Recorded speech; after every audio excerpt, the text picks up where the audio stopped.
Okay. Hello. Today I have with me Patricia Kuhl, the co-director of the University of Washington's Institute for Learning and Brain Science and the Bezos Family Foundation Endowed Chair in Early Childhood Learning. And she had a talk earlier today about baby brains. So, do you want to give a quick recap of the talk for people who were not able to be there? Okay, well, today we were talking about the advances in modern neuroscience that allow us for the first time to take various measures of the developing brain. And we're able to relate measures of the developing brain to the children's environments and to their learning. And so what's exciting is that for the first time we can now have very, very little babies. We've put newborns and two-monthers in this machine that looks like a hairdryer from Mars, but it's totally safe and non-invasive. It's called a magnetoencephalography machine, or MEG for short. And we're able to see with a baby in this machine a kind of movie of what's happening in the brain as the baby listens to a word or looks at a photograph or interacts with their mother or does any number of things that are interesting from a cognitive perspective. And so we have that as a functional measurement device. We can see the functions in the brain. And we have more traditional imaging of structural types that allow us to see brain structure growing as learning and development occurs. And so you can imagine that in a very young baby, it's interesting to look at the growth patterns of fiber tracts in the brain as a function of how much people talk to that baby or what kind of interaction that baby experiences. So that's what's exciting. Yeah, and in your talk, you mentioned there's several different ways that babies process information. Could you speak a little bit more about the different ways and how perhaps parents may use that to interact with their children? Right. Okay, so early in development, particularly in the second half of the first year, between 6 months and 12 months, babies are using two primary methods to learn from the environment. One of them is what we call statistical learning. The baby brain is highly computational. Babies are able to, in a sense, calculate or be sensitive to the statistics of the environment. So the more frequently a particular word occurs, the more frequent a particular sound is, the more frequent a visual stimulus or an activity is. It makes an impression on memory and learning in the baby brain. And this has to do with infant sensitivity to the statistical properties of the environment, the kinds of things that happen all the time in the distribution of events. What are the things that happen all the time? They use these skills to learn the sounds of a particular language. They use these skills to do any number of things to learn cultural habits and the way people in this environment or this culture behave. So think of the baby brain as a kind of computational device, like they've got a computer up here. But what's interesting is that our studies have shown that babies in the very earliest period don't use their computational brain in the same way unless what they're listening to or looking at comes from another human being. And so the social brain and social interaction has a huge amount of power on what's actually making an impression on the baby brain. Now, why is that interesting? Well, for example, we did a study where we exposed babies to a brand new language when the babies were 9 months old. 9 months because this is a critical period in development between 6 and 12 months when babies are learning the sounds that are used to create words in the language. So we can see this trajectory of learning, and we wanted to know what happens if baby is at 9 months right during this amazing learning period. What if the baby's exposed to a brand new language for the first time, like Mandarin or like Spanish? Never heard a word of it before. But now we have a human being, interacting with the baby in Mandarin, and we compare that learning to learning from the same material from a beautifully prepared DVD, a video. And the results of the study show that with 12 sessions, 25 minutes each, so less than 5 hours of exposure to a brand new language, babies know enough about the sounds and words of that language to match their counterparts in China, in Beijing, or in Taiwan, who've been listening to Mandarin for 10 and a half months. So the bottom line there is that that kind of complex, live social exposure for the first time at that critical window of opportunity has makes an amazing impression on the baby brain. Now, if you do that same experiment with that DVD that I described, so now it's the same material, same dosage, same room, same everything, but now it's coming from a DVD.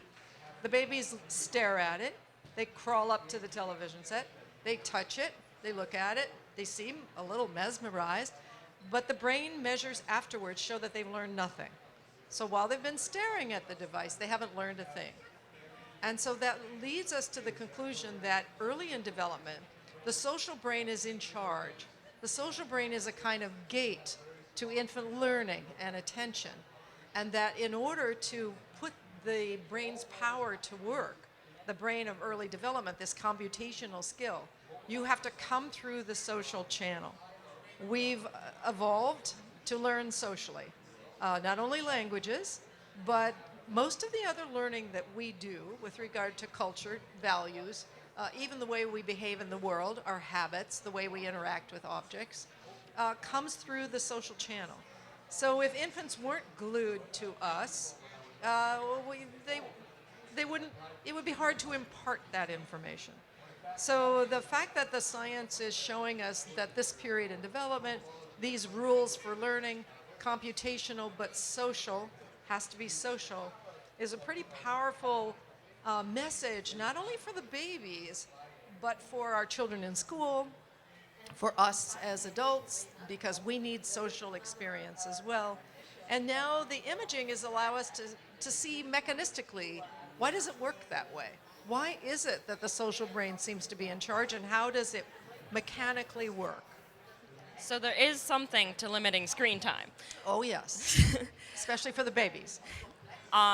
You mentioned that introducing babies to a second language has helped them beyond just the understanding of the second language.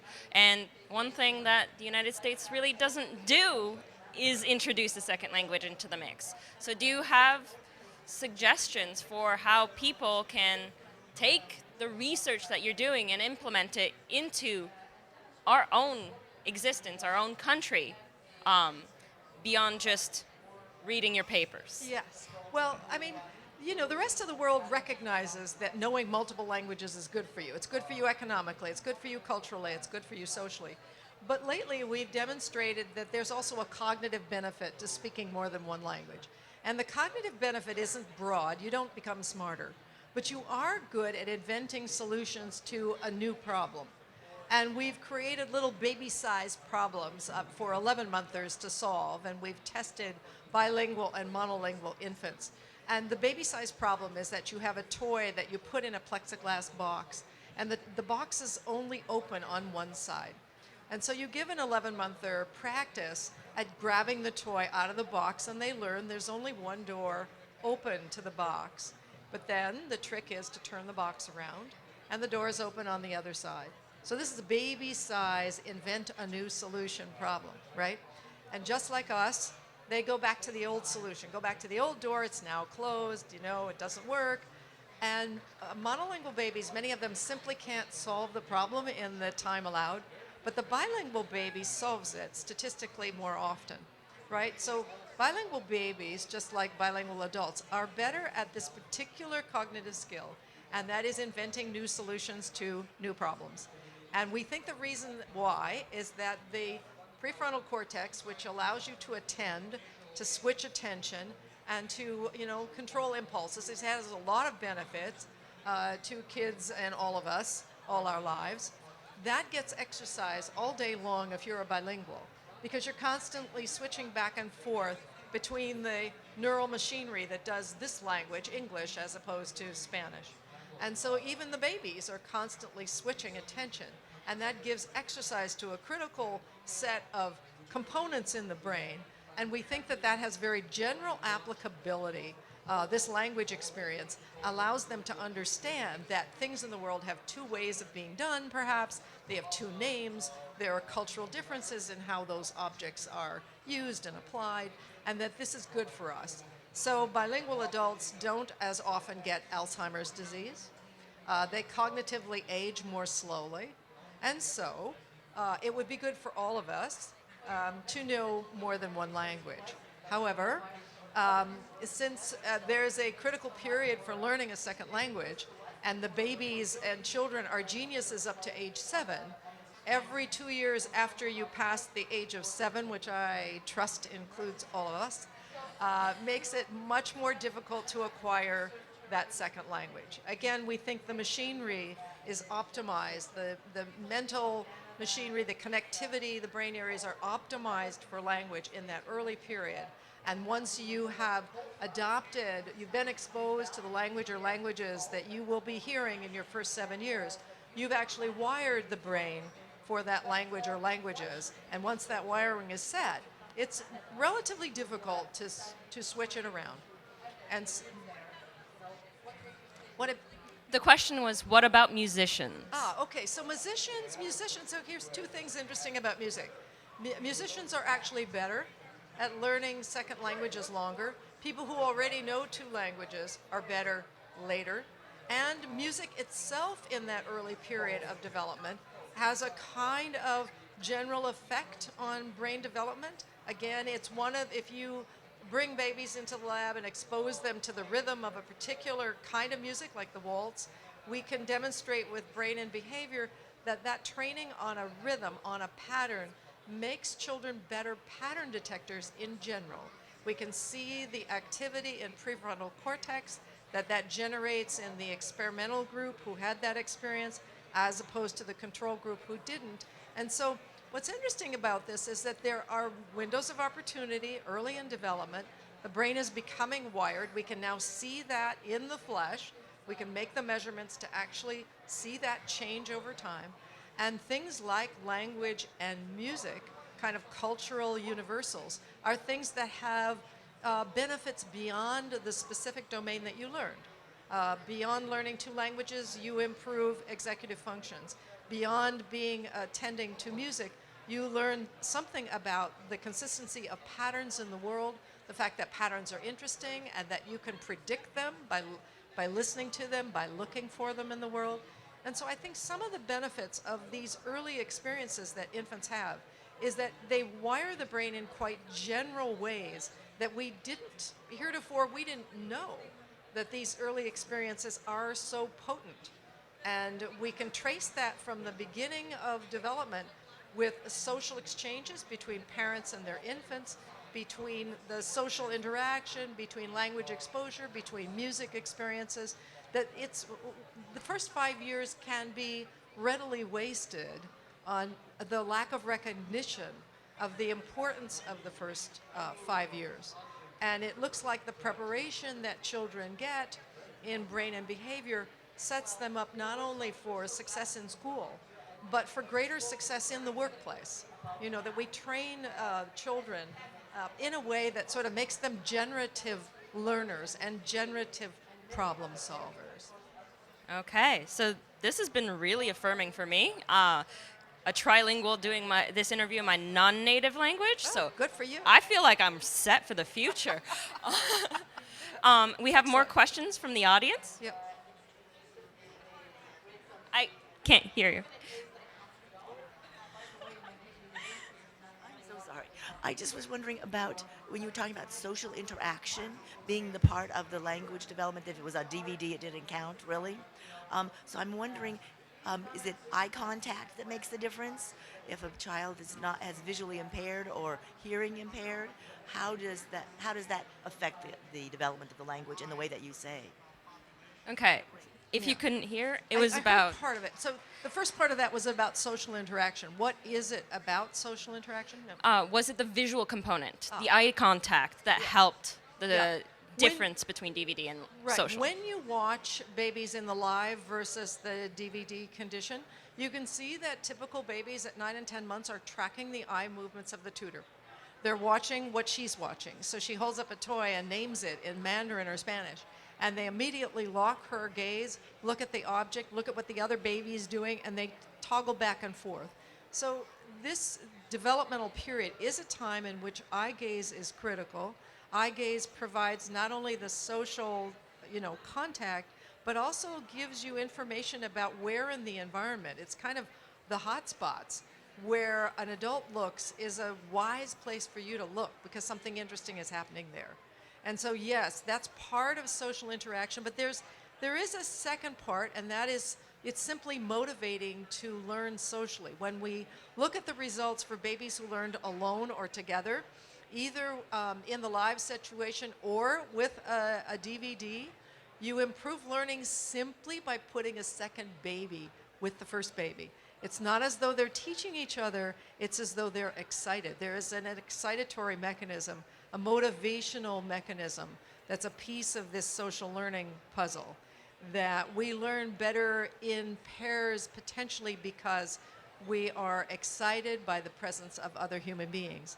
And again, the messages for education are instead of having children face the front and act as though they're vessels to fill, it's interaction, it's allowing them to learn together, it's collaboration, cooperation, and again, all the things that drove the evolution of language is still driving the evolution of its development in our young kids. And have you looked at visually versus auditorily impaired children, and does that have an impact? So here's an interest. There are two factoids, I think. One is to do with hearing impaired kids. If you look at this social eye gaze following in children who are hearing impaired, it's actually accelerated, and in the deaf. So you can see that the fact that they're not using the auditory channel and they're using sort of a natural sign language, which confers the same benefits as an oral language, that these kids actually accelerate the timeline on which they can do social referencing, which is the official name for being able to follow someone's gaze and know that you're supposed to look where they're looking. So the idea that deaf babies are enhanced in this domain is really, really interesting. And then the second interesting fact is that children with autism are, for any of you who've been exposed to children with autism, their interest in the human face, the human voice, and activity patterns of humans is not there. If you give a choice between listening to parentese, this kind of exaggerated, hello, how are you, sort of adult to baby talk, the child with autism will shun that exaggerated face and that exaggerated voice, and choose instead a computer warble that has tone variations like language, but is definitely not language. So there's an active preference for something that's not the human voice, an active preference that's not the exaggerated human face. It's too much for a child with autism. There's a preference for objects, there's a preference for tones and not people. So one of the reasons that I think autism is a social disorder, and one that often is accompanied by the lack of ability to learn language, is that this social channel is what language is coming through. And if we wanted to do very clever things with children with autism, it might be better to use a more machine-like presentation, a monotone voice, not a highly intoned voice, even an iPad or something that takes away the human being. During that critical period when language has to get in, we need to get in whatever way is possible. And there's work by Catherine Stavropoulos at UC Riverside. She's looking at the neuroscience of the reward system. And she can see in children, typically developing children as opposed to children with autism, that the human face and the human voice turn on a reward response in the brain. But in children with autism, rather than to get feedback through a smiling or frowning face, children with autism would rather watch an arrow up and down, and that their reward systems activate to arrows but not to faces, and just the opposite in typically developing children. So the good news there is that the reward system is not broken in children with autism. It's working, just working for a different set of stimuli. And so that's very important to know, given that there is a moment in development when the time is ripe to learn particular kinds of things. And so this system of the brain of the child, the interaction with adults, and the power of social interaction and learning in typical children, we have to find that magic bullet for children who are not tuned into that social channel. And I think the general value of this work in neuroscience and early development is that we might be able to optimize learning for all of our kids, that there's a time and a place for acquiring reading. Bilingual skills can be acquired extremely early, as we're demonstrating by going to the infant education centers in Madrid, Spain. All of Madrid has their children from 4 months on in neighborhood schools that are free to parents, or parents pay what they can afford. And so I've been over there in 2 studies over a couple of years, illustrating that with an hour a day of social play, little Spanish learning babies can learn English like that. And so it's the right brain-based, research-based technique. In the first, we were there in 2016 and showed that we ignited learning over an amazing 18-week period. And then I went back last year with software to train the tutors and the teachers, because I can't train every tutor. We want to scale this up. And we demonstrated that the software did just as good a job training the tutors and teachers as we did in person. It takes about 3 weeks on the software. But that these teachers, even in the poorest neighborhoods of Madrid, what the ministry called the gypsy neighborhoods, where migrant workers live with their children, and again, their access to the schools is free just like everyone else. And so we were very interested to see that the kids in these neighborhood schools whose parents can't read, to sign our consent forms, the parents had to mark with an X once the school directors told them what we were doing. These little tykes, who had never been read to before, made the same percentage gains. They started out way lower, but they made the same percentage gains as the more affluent kids, which is really exciting, meaning it reminds us that the effects of socioeconomic status on learning, and particularly in language and reading, that we see cited in the literature, that's not about the fact that these kids can't learn. It's about opportunities to learn. You give these children opportunities to learn the right thing at the right time for the brain, when the window of opportunity is wide open. These kids will learn in amazing ways. And I think that's the hope that we all have for all the children of the world, that they're all amazing learning machines. And knowing how their brains work, and what it is that attracts them, and what it is that rewards them for learning, I think it is a very promising message for parents and for teachers and for governments who have to make decisions about investing in the education of our children. Okay.